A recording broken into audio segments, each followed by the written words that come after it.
नमस्कार दोस्तों, स्वागत है आपका हमारे यूट्यूब चैनल वन क्लासेस पे। आज हम लोग बात करेंगे कि बिहार बोर्ड एग्जाम में अच्छा अंक कैसे प्राप्त करें, है ना। मतलब कि बिहार बोर्ड एग्जाम जो हमारा क्लास 10th का एग्जाम होता है, जो हमारा क्लास 12th का एग्जाम होता है ना, उसमें हम लोग अच्छा अंक कैसे प्राप्त कर सकते हैं। मतलब कि हमारा 500 नंबर के एग्जाम होता है ना, तो उसमें हम कैसे ला सके 480 490, मतलब कि टॉपर में कैसे आ सकते हैं, टॉप 10 में शामिल होना है। अगर टॉप 10 में शामिल होना होगा ना, तो आपको क्या करना है वो अभी हम लोग देखने वाले हैं। अगर टॉप 10 में आप भी शामिल होना चाहते हैं तो आप ध्यान से देखो इस वीडियो को, क्योंकि हम बात करने वाले हैं कि टॉपर कैसे बनते हैं, मतलब कि बिहार बोर्ड एग्जाम में अच्छा अंक कैसे प्राप्त करते हैं। देखो यहाँ पे लिखा गया कि इंतजार करने वाले को उतना ही मिलता है जितना कोशिश करने वाले छोड़ देते हैं। इसलिए आपको इंतजार नहीं करना है, आपको कोशिश करना है ना। क्योंकि आपको छोड़ा हुआ पार्ट्स चाहिए या फिर आपका मेहनत का, है ना। तो छोड़ा हुआ तो चाहिए नहीं, इसलिए एक बार फिर से डायलॉग को याद रखिए अपने दिमाग में, है ना। जब भी मन करे कि नहीं पढ़ना, कुछ ही पबजी गेम खेले के मन करे, है ना, फ्री फायर, तो उस सबको नहीं देखना है, करना है उसके जगह पे पढ़ाई करना है। तो चलो आगे हम लोग देखते हैं। चलिए, अब हमारा क्लास 10th जो बिहार बोर्ड का जो पर एग्जाम होता है ना, उसमें कौन कौन विषय पूछा जाता है, कितना कितना नंबर के पूछा जाता है। तो देखिए दोस्तों, हमारा 100 नंबर का हिंदी, 100 नंबर का संस्कृत, 100 नंबर के मैथ, 100 नंबर के सोशल साइंस, 100 नंबर के साइंस और 100 नंबर के इंग्लिश, मतलब कुल 600। लेकिन आपका इंग्लिश का नंबर क्या होता है, नहीं जुड़ता है। मतलब कि कुल कितना नंबर हो गया, 500। मतलब कि आपको 500 में 480 490 लाना है। अब उसके लिए आपको क्या करना है कि पर डे बस 3 से 4 घंटा, अगर आप पर डे 3 से 4 घंटा पढ़ते तो आप टॉपर हो।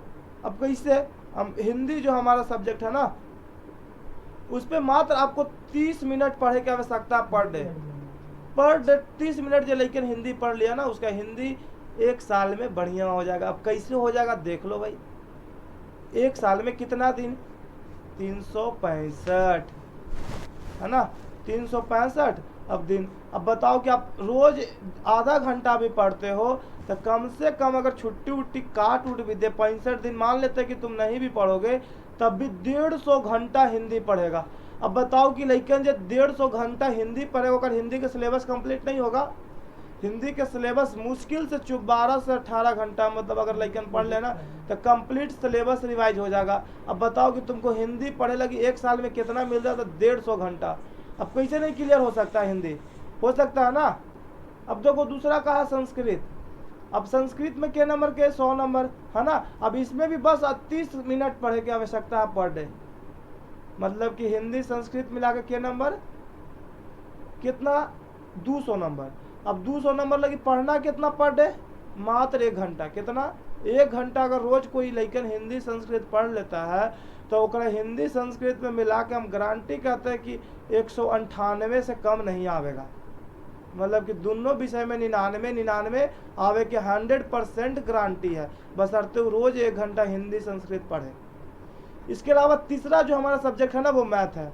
अब मैथ बिना प्रैक्टिस के तो सही होने वाला नहीं है ना। अब मैथ में अगर 100 में 99 98 लाना है या 100 में 100 लाना है, तो उसके लिए मैथ प्रैक्टिस करना बहुत जरूरी है ना। एक एक चैप्टर को कम से कम 5 बार रिवाइज करना है, पूरा होल सिलेबस को 5 टाइम्स। अब 5 टाइम्स रिवाइज करने के लिए टाइम तो देना पड़ेगा ना।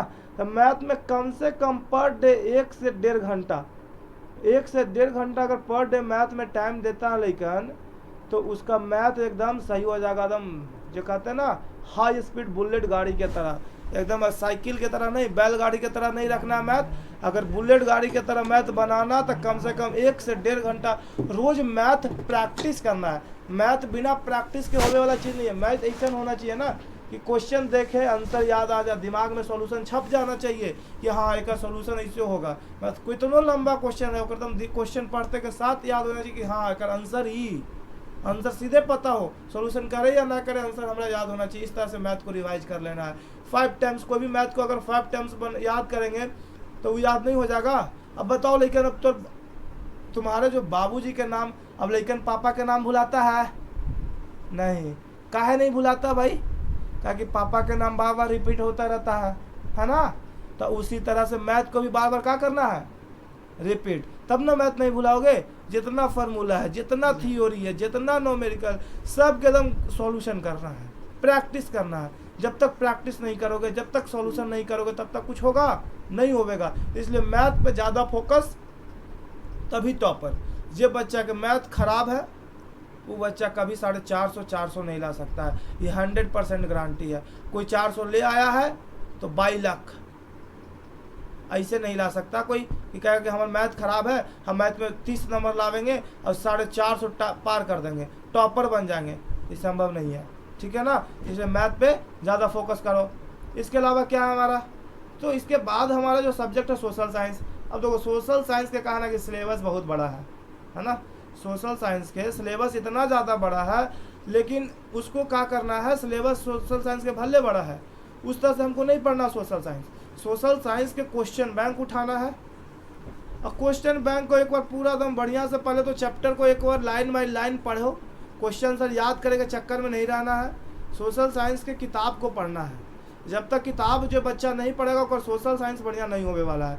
इसलिए अगर सोशल साइंस बढ़िया करना है तो उसके लिए सबसे पहले क्या करना होगा, किताब को अच्छा से पढ़ना है। किताब में जितना भी क्वेश्चन दिया गया है उसको टीचर के सहारे नहीं, अपने से उसका सॉल्यूशन करो। कि अगर मान लो कि पूछता है कि अर्थव्यवस्था क्या है, तो अर्थव्यवस्था की परिभाषा किताब में अर्थव्यवस्था को बढ़िया से समझावल गया है कि अर्थव्यवस्था क्या है। अब उस अर्थव्यवस्था को किताब में पढ़ने के बाद जो अंडरस्टैंडिंग बनता है ना, उसको क्या करना है, समझा, लिखना है आंसर के रूप में। अब वो खुद से लिखना है, ये ना कि जो सर लिखवाए वही छाप देना है। और सोशल साइंस छापे वाला चीज़ नहीं है। सोशल साइंस में कहा है कि खुद से याद करो, खुद से क्वेश्चन बनाओ, उसका आंसर लिखो, है ना। जैसे अर्थव्यवस्था पूछ दिया, आय पूछेगा, प्रति व्यक्ति आय पूछेगा, ये सब क्वेश्चन का है, बस बुक पढ़ो, आंसर अपने आप बन जाएगा। रट्टे का कोई चीज़ नहीं है। बताओ लेकिन प्रति व्यक्ति आय फार्मूला क्या होता है, यह है इकोनॉमिक्स, लेकिन मैथ से कम नहीं है, ठीक है ना। तो प्रति व्यक्ति आय बराबर क्या होता है, प्रति व्यक्ति आय। राइटिंग दम लग रहा है कि कबाड़ा हो रहा है ना, इसलिए राइटिंग पे नहीं जाना है, ठीक है ना, खाली वीडियो पे जाना है। वीडियो को बढ़िया से देखना है, ठीक है, मोटिवेट होना है। सबसे पहले हमारा प्रति व्यक्ति आय बराबर क्या होता है, राष्ट्रीय आय होता है देश की कुल जनसंख्या। चलिए लिखा नहीं रहा बढ़िया से, लेकिन कोई बात नहीं। अभी हम लोग देखते हैं, अभी इस तरह से हम बताएं सोशल साइंस में जितना भी 4-5 सेक्शन है, हिस्ट्री, ज्योग्राफी, सिविक, इकोनॉमिक्स, आपदा, इस सब को बढ़िया से किताब को रोज़ पढ़ना है। अब रोज़ पढ़ना का मतलब ना कि एक के दिन में सब पढ़ जाना है ना, आधा घंटा ही रोज़ सोशल साइंस अगर कोई बच्चा पढ़ ले तो 365 दिन में 150 घंटा छुट्टी उट्टी काट देगा, तो 300 दिन में 150 घंटा पढ़ेगा। 150 घंटा में अगर सिलेबस आराम से कंप्लीट हो जाएंगे, ठीक है। अब इसी तरह से साइंस है।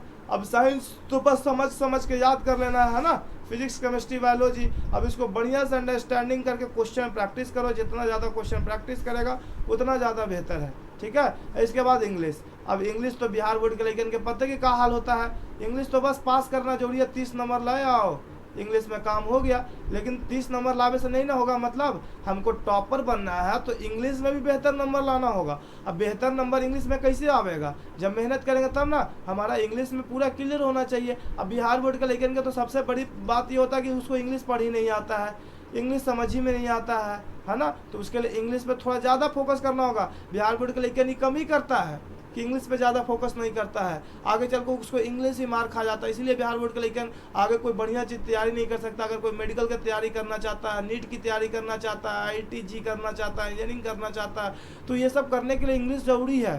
बिना इंग्लिश के होगा नहीं तुम्हारा एग्जाम, तुम्हारा जो पढ़ाने का तरीका, जो टीचर पढ़ाएंगे वो बिल्कुल इंग्लिश में पढ़ाएंगे। हिंदी में पढ़ाई होगा भी तो बढ़िया से मटेरियल नहीं उपलब्ध होगा। इसलिए आपको सबसे पहले क्या है, इंग्लिश पे फोकस करना है। इंग्लिश पे फोकस करने के लिए क्या है, 10 को टॉपिक है इंग्लिश ग्रामर के, वो 10 को टॉपिक क्लियर, तो English clear, tense, narration, voice, article, preposition, conjunction, ये सब, नाउन, प्रोनाउन, ये सब क्लियर करो। वर्ब है ना, वर्ब, एग्रीमेंट, ये सब क्लियर करो।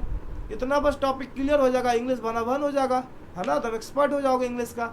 तो हमारा टोटल कितने नंबर का होता है, 600 नंबर का, लेकिन हमें 500 नंबर का होता है। 500 में ले आओगे, जो बच्चा 480, 490 ले आता है वो आगे चल जाएगा, है ना। अब उसके लिए क्या होगा, उचित मेहनत करना होगा। ये ना कि बस आज वीडियो देख लिए, आज शुरू हो गया पढ़ाई, है ना, और कल से फिर वही सूत्र नहीं शुरू। अरे सूत्र नहीं करे से थोड़ी होगा काम, पढ़ाई करना होगा, है ना।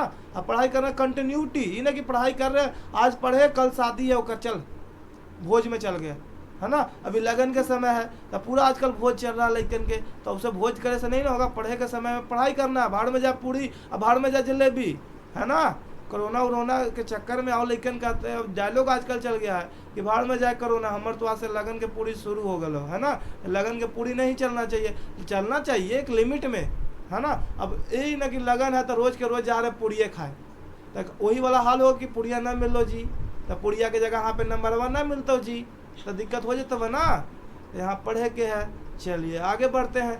अब हमारा बिहार बोर्ड में क्या पूछता है, 50 मार्क्स ऑब्जेक्टिव क्वेश्चन और 50 मार्क्स सब्जेक्टिव क्वेश्चन, है ना। तो 50 मार्क्स जो हमारा ऑब्जेक्टिव क्वेश्चन पूछा जाता है, 50 मार्क्स क्या पूछा जाता है, ऑब्जेक्टिव क्वेश्चन। अब उसको हम लोग क्या करेंगे, ऑब्जेक्टिव क्वेश्चन के लिए क्या हम बताएं कि जो बच्चा बुक रीडिंग करेगा ना, उसका एगो भी ऑब्जेक्टिव क्वेश्चन नहीं होगा, वो 50 में 50 सही करके आवेगा, ये 100% गारंटी है। ऐसा ना होवे ना तो जो कहोगे सो, ठीक है। इसलिए एकदम बुक को रीडिंग डालो। बुक को रीडिंग ना कि बुक को खाली कर पढ़े, बुक को समझ समझ के पढ़ना। एक दिन में 2 पेज पढ़ना, ही ना कि पूरा बुक पढ़ लिया, है ना। 2 ही पेज पढ़े, अंडरस्टैंडिंग के साथ, समझ के साथ पढ़ना है। कोई वर्ड ना समझ में आए तो उस वर्ड को समझना कि उस वर्ड का अर्थ क्या होता है। जैसे एक एक वर्ड के बहुत बड़ा सा अर्थ हो सकता है। जैसे कि इकोनॉमिक्स पढ़ रहे हैं तो उसमें हम अभी बताएं कि आय, है ना। अभी बस 2 से 3 अक्षर का एक शब्द लिख देगा आय, अब इसका अर्थ क्या है ना। अब आय किसे कहते हैं, इस अर्थ को हम समझेंगे तब ना। अब कहेगा कि आय तो कोई आबित हो जे का आय ना। यहाँ पे आय मतलब क्या होता है, इनकम, मतलब जो व्यक्ति कोई कार्य करता है तो उस कार्य के बदले जो उसका पेमेंट मिलता है ना, जो उसकी मजदूरी मिलता है, उसको आय कहते हैं। अभी वर्ड को जब तक समझेगा नहीं आय, वो कहेगा कि आय कोई आ रहा घर उरे कहा, हाँ, तो ऐसे नहीं ना होगा काम। तो इसलिए समझना, एक एक वर्ड को समझना, एक एक शब्द को समझना है ना। तो समझने के साथ साथ हम लोग को पढ़ना है। तो इसलिए बुक रीडिंग जो करेगा बच्चा, उसका 50 में 50 ऑब्जेक्टिव 100% गारंटी है कि सही होगा। इसके अलावा 50 सब्जेक्टिव। अभी सब्जेक्टिव के लिए क्या ना कि प्रैक्टिस, आंसर राइटिंग प्रैक्टिस। जो बच्चा आंसर राइटिंग प्रैक्टिस नहीं कर रहा, खाली लिखे पे याद करे पे ध्यान दे रहा ना, वो लड़का एग्जाम में नहीं लिख पा के लेके आवेगा। बच्चा में ये स्किल होना चाहिए, आप लोगों में स्किल होना चाहिए कि अगर मान लो कि हमको क्वेश्चन नहीं भी आ रहा ना, तो उस टॉपिक को हम जानते तो बस उसका आंसर हम लिख दें। अगर मान लो कि पूछ रहा किसी चीज के बारे में, है ना, जैसे कोई भी सेक्शन से पूछ जाए, खोखा हिंदी में पढ़ना ना एक चैप्टर, अब बोले खोखा का जिबरी लिखे। अब खोखा का जिबरी याद करेगा लेकिन खोखा किसका नाम था, काशू का नाम था। अब कोई याद करेगा नहीं, बस कहानी याद होना चाहिए, अपने आप लिखा जाएगा, है ना। कि खोखा था, काशू किसका बेटा था, सेन साहब का एक दुलरुआ बेटा था, है ना। जैसे आप लोग दुलरुआ बेटा हो, है ना, किसके, अपने माँ बाप के, ठीक है। तो 50 मार्क्स सब्जेक्टिव क्वेश्चन।